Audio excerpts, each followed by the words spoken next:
Okay, just kind of so far for the Smartrack, we have currently 2 sensors that are hooked up to it. So if you zoom in right here, or if you come up and check this out, one of the sensors, we have here a force sensor that could determine if a magazine's picked up or put down.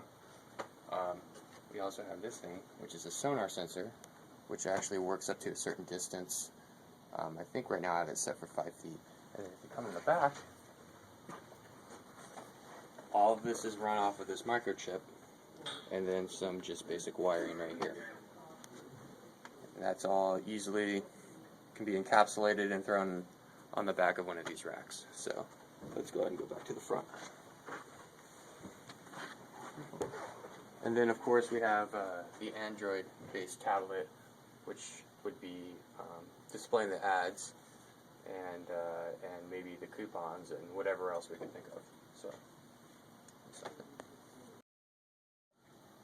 Okay, so here's the interface that we have so far for the Smartrack. This particular tab right here is controlling this rack.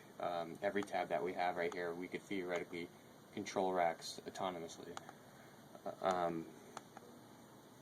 So this is just all the basic controls that we have set up. If we wanted to turn on certain sensors, we can do that here. We could also check the analytics of the rack. Right now, it's empty right now, and we'll go ahead and show real-time data capturing and real-time ad ops updating if we wanted to actually update ads on the fly to racks. So right now, let's go ahead and trigger. So someone walks by the rack, we see an ad that gets triggered,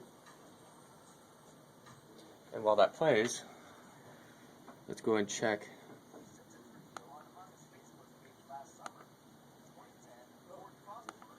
Here we have that ad that was played.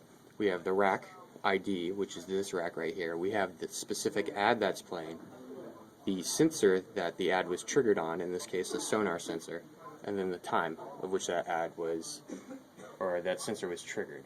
So let me go ahead and change the video on the fly.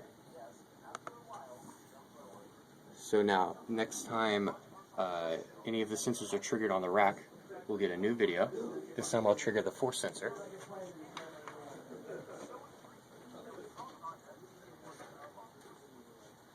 So someone picked up a magazine,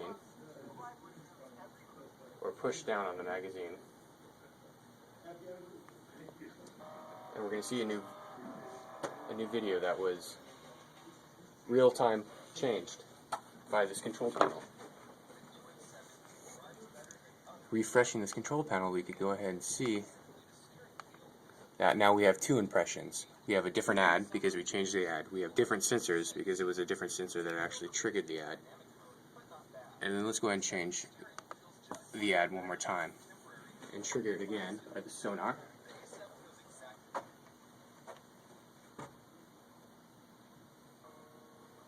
We have a whole different ad.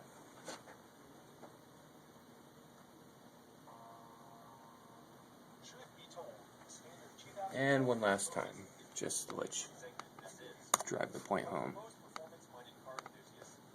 Now we have 3 different impressions, all 3 different ads, different sensors, different time capture. So that's our current development with the Smartrack up until this point.